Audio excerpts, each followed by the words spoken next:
Welcome everyone, join us today as we discover the life and legacy of Kelly Johnson, the pioneering lead guitarist and vocalist of the all-female rock band Girlschool. So let's dive in.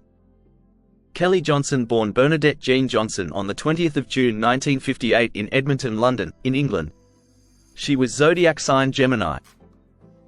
Kelly began playing piano at the age of 5, inspired by her father. At 12, she switched to guitar. While attending Edmonton County School in London, she discovered rock music and played bass and piano in various school bands. She eventually returned to the guitar and started writing and performing her own songs. At 19, Kelly met her future bandmates.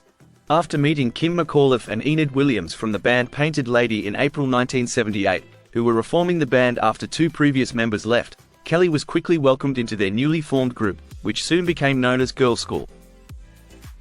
Girlschool's energetic guitar riffs, rugged leather-clad image, and fierce attitude quickly captured a cult following, establishing the band as a key player in the burgeoning new wave of British heavy metal. Their sound, described by one reviewer as having a stiletto in the groin attitude, resonated with fans seeking a raw and rebellious spirit in rock music. The band's strong alliance with Motorhead also contributed to their growing popularity, often leading to collaborative performances and joint tours. Kelly and Kim McAuliffe, in particular, became known not just for their dynamic stage presence but also for their notorious drinking sessions, which became legendary among fans and contemporaries alike. These antics added to the band's rebellious reputation, further solidifying Girlschool's position as a headlining act in the heavy metal scene. Kelly, a multi-talented musician, played a crucial role in Girlschool as a songwriter, lead guitarist, and vocalist. With her striking appearance, characterized by her tall stature and blonde hair, Kelly became a compelling visual presence on stage, captivating audiences and fans alike. Her exceptional guitar skills, marked by sharp, incisive playing, added depth and intensity, reinforcing her status as both a key musical force and a charismatic figure within the band. When Jeff Beck heard Kelly's guitar riffs on Race with the Devil, he doubted they were played by a woman, a comment later described by DJ John Peel as extremely sexist. In contrast, Lemmy from Motorhead was highly supportive of Girlschool, praising their talent and insisting they were just as skilled as their male counterparts, inviting them to tour with him. He specifically highlighted Kelly's guitar playing, comparing her abilities favorably to Jeff Beck's during his rock and roll prime, calling her an exceptional guitarist. While Girlschool did not explicitly advocate feminist positions, their presence as an all-female band in a predominantly male-dominated genre, characterized by machismo and sexist attitudes, was a bold statement on its own. From the outset of her career, Kelly displayed a keen awareness of environmental issues, which was often reflected in her songwriting. She later became an active environmentalist, advocating for animal rights and adopting a vegetarian lifestyle. Girlschool experienced their peak UK chart success in 1980 and 1981 with the EP St. Valentine's Day Massacre, and the album, Hit and Run. However, their success waned over time, and their attempt to break into the US market with the album Play Dirty fell short of expectations. By early 1984, Kelly decided to leave the band. As Kim McAuliffe reflected in 1997, Kelly had grown disillusioned with the heavy rock scene and lost interest in continuing with the band. After Girlschool finished their US tour, the band returned to England, but Kelly chose to stay in the US to pursue a new career. She moved in with Vicky Blue, the former bassist of the Runaways, who would become both her manager and longtime girlfriend. Their relationship began when Vicky Blue did backing vocals on Girlschool's album Play Dirty. In Los Angeles, Kelly focused on writing her own music and recording demos that featured mainstream rock with heavy use of synthesizers and electronic effects. Despite her efforts, no label offered her a contract.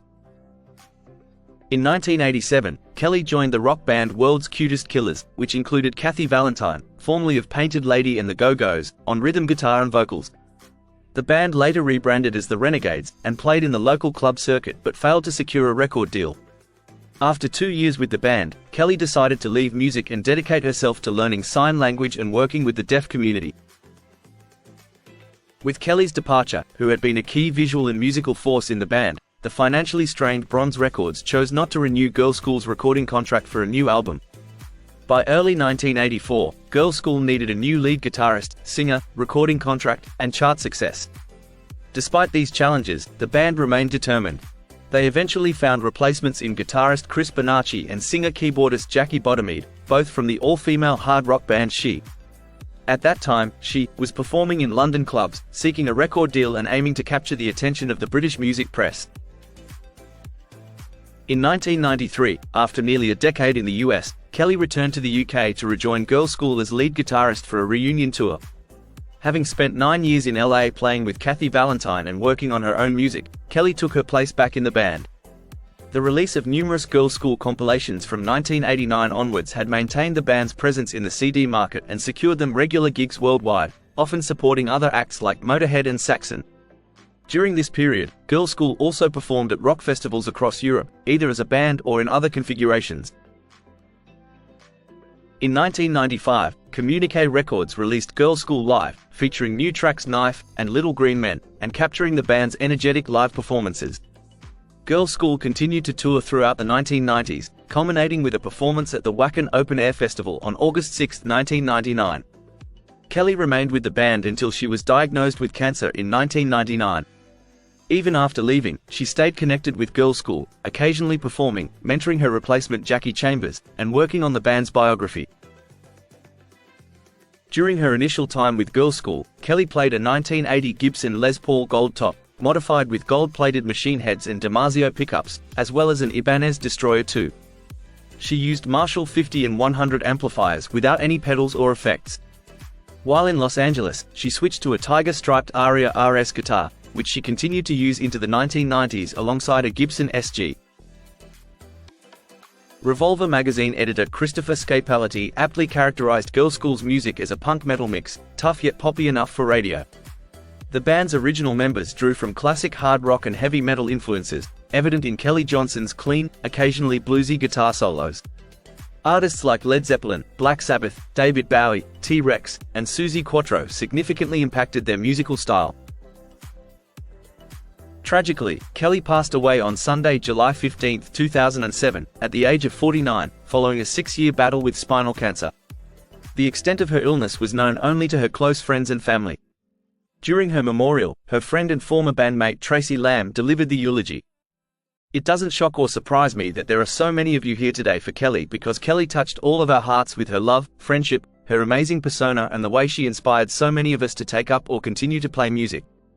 She was a true rock star. Her agility on stage and when recording, her prolific songwriting and strong delivery in every performance will always be remembered. On August 20, 2007, Girlschool held a tribute gig at the Soho Review Bar in London to honor Kelly Johnson. The event was attended by many of Kelly's friends and former band members, celebrating her life and contributions to music. And there you have it. Thank you for joining us in remembering Kelly Johnson, a true rock trailblazer who broke barriers and left an indelible mark on music history. Her influence lives on in every chord and every stage she once graced. Don't forget to like and subscribe for more stories of legendary musicians. Take care and bye for now.